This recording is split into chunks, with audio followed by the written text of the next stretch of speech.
안녕하세요. 저는 AWS EMR을 이용한 파이스파크 추천 시스템 구축이라는 주제로 발표를 진행하게 된 아주대학교 소프트웨어학과 주상우입니다. 본 발표는 두 개의 파트로 나뉘어져 있으며 첫 번째 파트에서는 추천 시스템 구축을 시작하기 위한 기본 환경 설정에 대해서 말씀드리고자 합니다. 이번 파트의 목표는 하둡과 파이스파크 그리고 AWS EMR 서비스에 대해 전반적으로 이해하고 추천 시스템 구축을 위한 EMR 클러스터 및 워크스페이스를 생성해보는 것입니다. 이번 파트를 이해하고 따라가기 위해 필요한 것은 다음과 같습니다.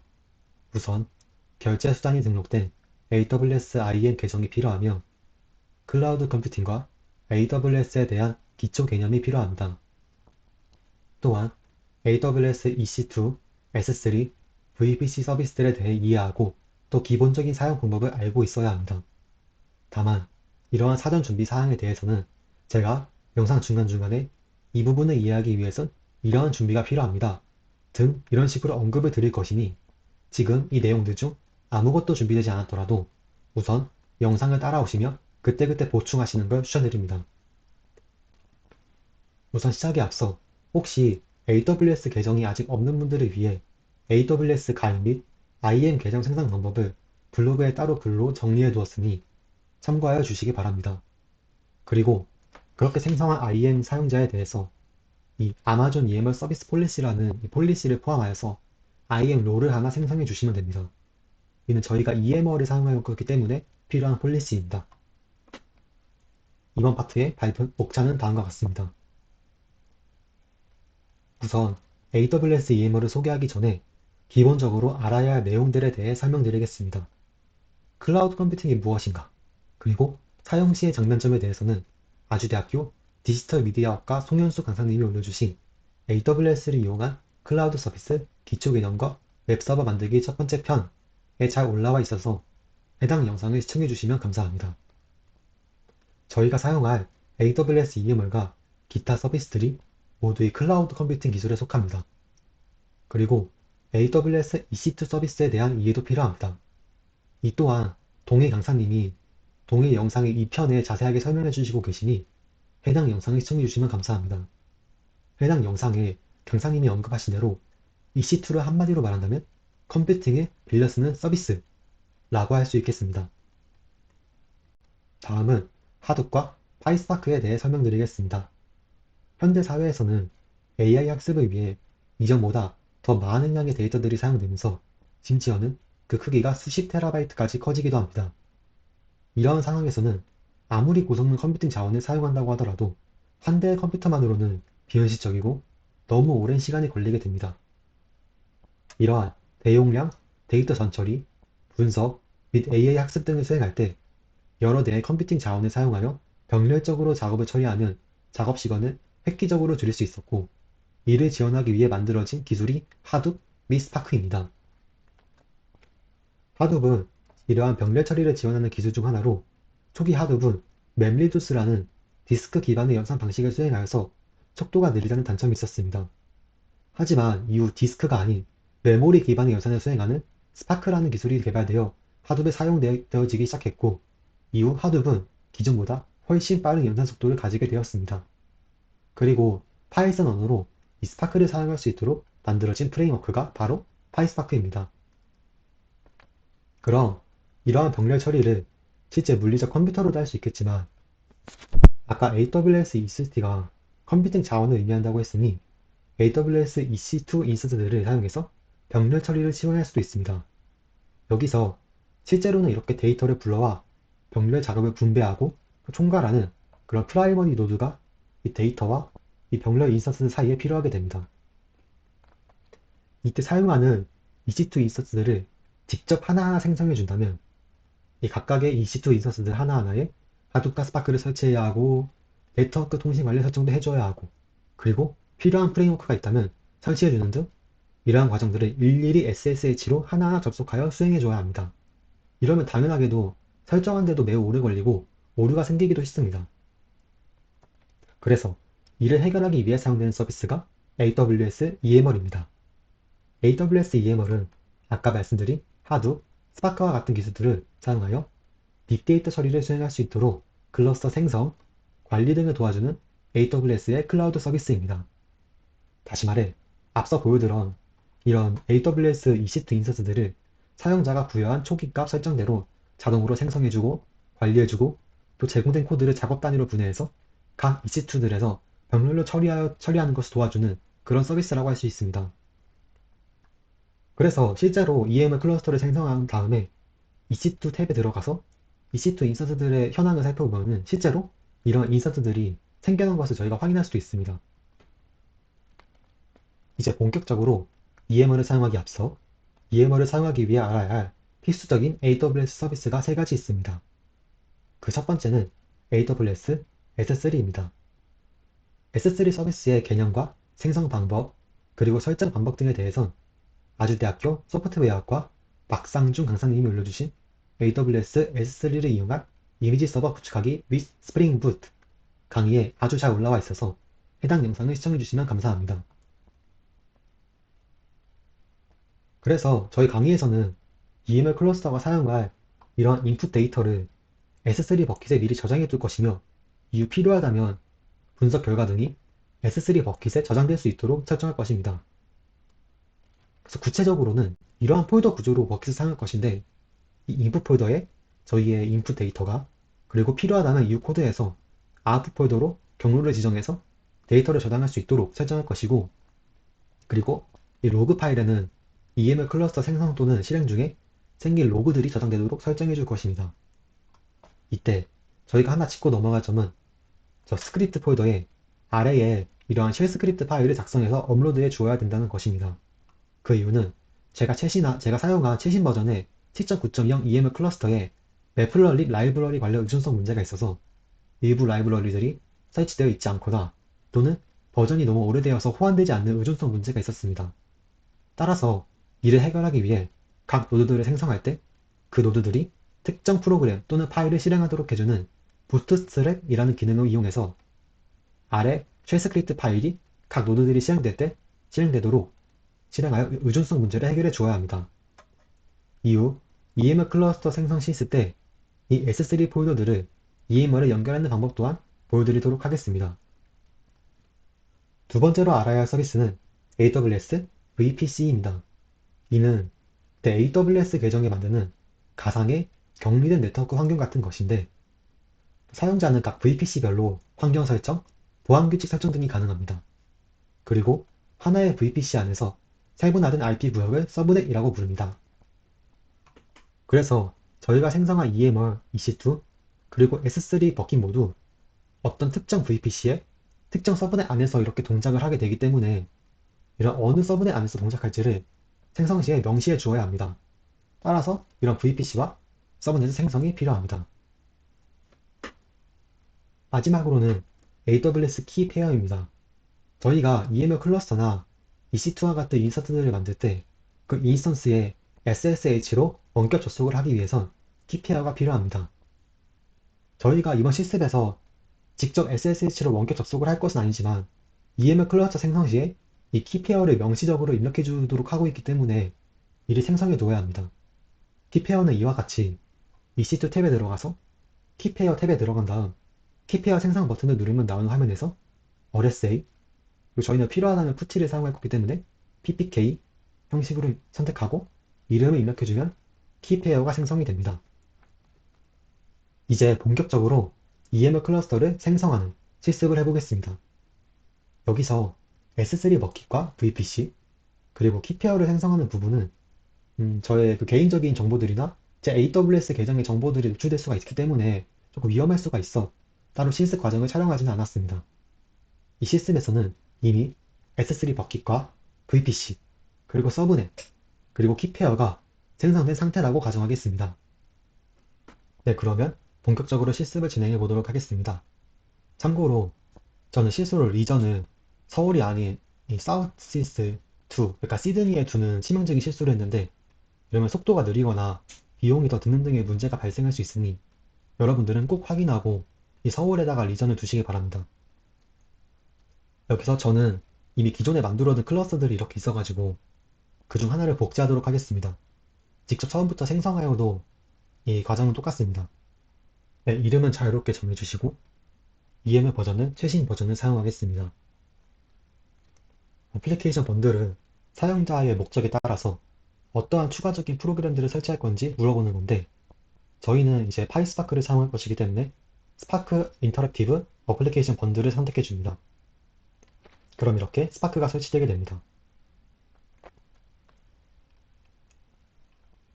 그리고 이제 클러스터, 즉 각 노드들의 설정을 해야 되는데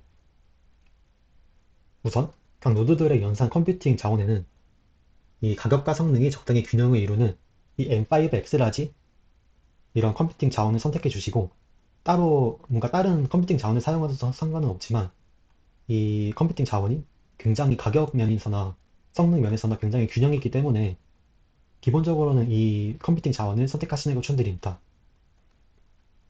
그리고 보면은 지금 프라이머리 노드와 달리 이 병렬 처리를 수행하는 노드가 코어 노드와 이 태스크 노드 두 가지로 나뉘어 있는데 태스크 노드와 코어 노드는 둘 다 실제로 병렬 연산을 수행한 노드입니다. 근데 코어 노드보다 태스크 노드가 부가적인 그런 하드 파일 시스템 같은 파일 시스템이나 뭔가 그런 게 더 없어가지고 더 가볍게 생성하고 가볍게 실행할 수 있는 노드입니다.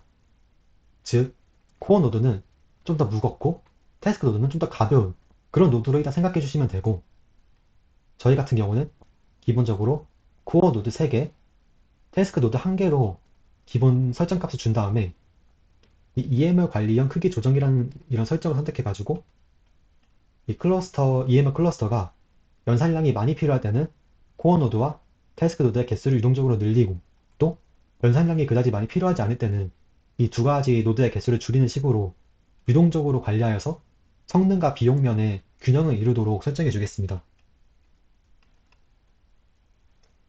그 다음에 네트워킹에서는 저희가 아까 생성했던 그 VPC와 서브넷을 선택해 주시면 되고 그 다음에 여기 부트스트랩 작업 추가를 눌러가지고 아까 저희가 그 쉘 스크립트 파일을 추가했던 그 S3 버킷 경로를 여기 넣어줍니다. 그러면은 이제 각 노드들이 실행할 때 이 저희가 추가한 쉘 스크립트를 실행하게 되면서 아까 말씀드린 웹플로 라이브러리 의존성 문제들이 해결되게 됩니다. 그리고 클러스터 로그 탭을 열어서 아까 생성했던 그 S3 버킷에 로그 폴더를 그 경로를 넣어주시면 됩니다. 그 다음에 아까 말씀드린 이 각 클러스터, 즉 노드들에 대한 SSH용 키페어를 이렇게 선택해 주시면 되고 그리고 여기서 저 같은 경우는 처음에는 서비스 역할을 생성을 해도 얘가 기본적으로 적절한 폴리시들을 다 배정을 해줬는데 제가 처음에 말씀드린 대로 그 아마존 EMR 그 폴리시를 포함하여 롤을 만드셔도 좋고 아니면은 여기서 직접 서비스 역할 생성을 누르셔도 자동적으로 적절한 폴리시를 잡아주긴 하는 것 같습니다. 네, 이제 IAM 롤까지 설정해 줬으면은 저는 클러스터 복제, 여러분들은 클러스터 생성을 누르시면 여러분들의 클러스터 하나가 생성되게 됩니다. 네, 제가 이렇게 EMR 클러스터 생성하는 과정을 보여드렸는데 여기서 이 네트워킹이나 부트스트랩 작업이나 클러스터 로그 탭을 열어서 직접 보여드리지 못하는 이유가 아까 말씀드렸다시피 이 탭을 열면은 제 VPC나 서브넷 주소나 아니면 S3 버킷의 이름 등이 노출되면은 조금 위험할 수 있기 때문에 직접 이 탭을 열어서 보여드리지는 못하는 점 양해 부탁드립니다.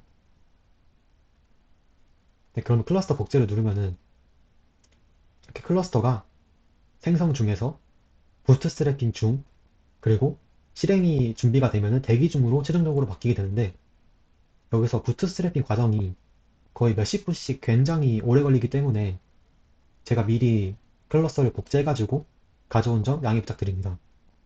네, 이제 이 실행 준비가 완료돼서 대기 중 상태인 클러스터를 가지고 실제로 저희 파이스파크 코드를 넘겨가지고 병렬적으로 코드가 실행되는 모습을 보여드리도록 하겠습니다. 우선 그러한 작업을 수행하기 위해서는 코드를 실행하기 위한 어떤 ID 형태의 무언가가 필요할 것인데 아까 말씀드렸다시피 저희가 일일이 이런 EMR 클러스터, 여기선 특히 EMR 프라이머리 노드에 SSH로 접속해서 어떤 방법들을 사용해서 코드를 실행시킬 수도 있지만 그러면은 뭔가 오류가 생기기도 쉽고 각각의 개별 코어나 태스크 노드까지도 SSH로 접속해야 될 일이 생길 수도 있기 때문에 여기서는 아마존 이제 AWS에서 공식적으로 추천하는 방법이 EMR 스튜디오라는 방법을 사용해서 코드를 실행해 보도록 하겠습니다. 참고로 개별적으로 SSH를 사용하실 분들은 기존의 EMR 클러스터를 생성할 때 주피터 랩이라는 것을 이제 설치하도록 선택한 다음에 SSH로 접속해서 주피터 랩에 접속하시면 좀 더 편한 환경에서 실행할 수 있습니다. EMR 스튜디오는 일종의 IDE 내지는 병렬 연산으로 코드를 수행해주는 그런 프로그램 실행기라고 보면 되는데 우리가 흔히 아는 그런 주피터의 형태를 띠고 있어가지고 굉장히 데이터 분석가나 데이터 엔지니어들에게 친숙한 모습을 띠고 있습니다. 처음에 스튜디오 탭에 들어가면 스튜디오가 아무것도 없기 때문에 여러분들이 스튜디오 생성을 누르시면 됩니다. 여기도 개인적인 정보가 들어갈 수 있어가지고 제가 생성하는 걸 보여드리진 않지만 여러분들이 이제 EML 스튜디오를 위한 S3 버킷을 만들거나 아니면 자동으로 생성하도록 해가지고 이 S3 이 EML 스튜디오가 사용할 버킷을 연결해 줍니다. 그리고 EML 스튜디오가 사용할 IAM 롤 또한 지정해 줘야 되는데 그건 아까 했던 거랑 마찬가지로 EML 스튜디오 폴리시라는 폴리시를 추가해 주거나 아니면 여기서 자동적으로 이 AWS에서 폴리시를 생성하도록 할 수 있습니다. 그래서 AWS가 권해주는 폴리시들로 생성한 롤을 가지고 이 스튜디오에 부여주셔도 되고 그것은 여러분들이 편한 대로 하시면 될 것 같습니다. 그래서 스튜디오를 생성한 다음에는 이 편집 버튼 눌러가지고 이 스튜디오가 어떤 VPC에 어떤 서브넷에 속할지를 선택해 주셔야 되는데 아까 이 클러스터를 생성할 때 여러분들이 지정해 주셨던 그 VPC와 서브넷과 동일한 VPC 서브넷에 꼭 스튜디오를 지정해 주셔야 됩니다. 그렇지 않으면은 EMR 클러스터를 연결할 수가 없습니다.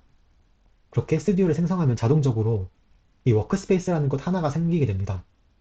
이 스튜디오들이 이런 주피터 노트북을 실행하기 위해 ID들을 묶어서 관리하는 어떤 프로그램을 한다면 이 워크스페이스가 좀 더 직접적인 IDE 하나라고 보시면 되는데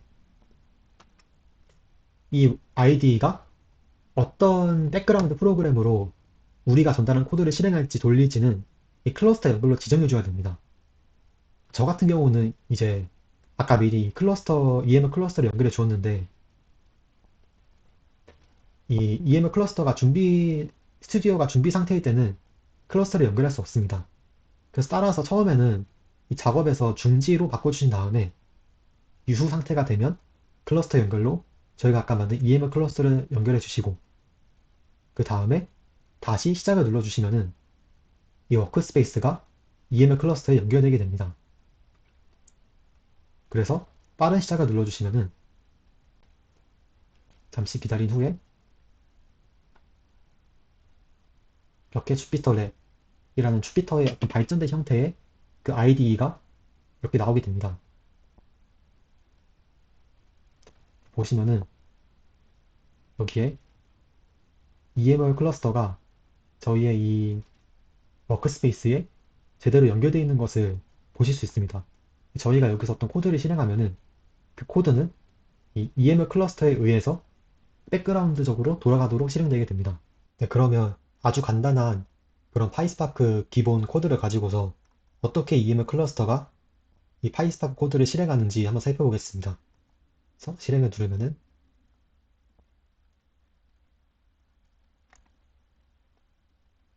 이렇게 스파크 잡 진척도가 보이는데 보면 이런 아주 간단한 코드여도 이렇게 굉장히 많은 양의 이런 작업들로 나뉘어 가지고 각 노드들이 병렬적으로 연산 처리를 하는 것을 보실 수 있습니다. 그래서 이 작업의 결과가 이렇게 최종적으로 나오게 됩니다.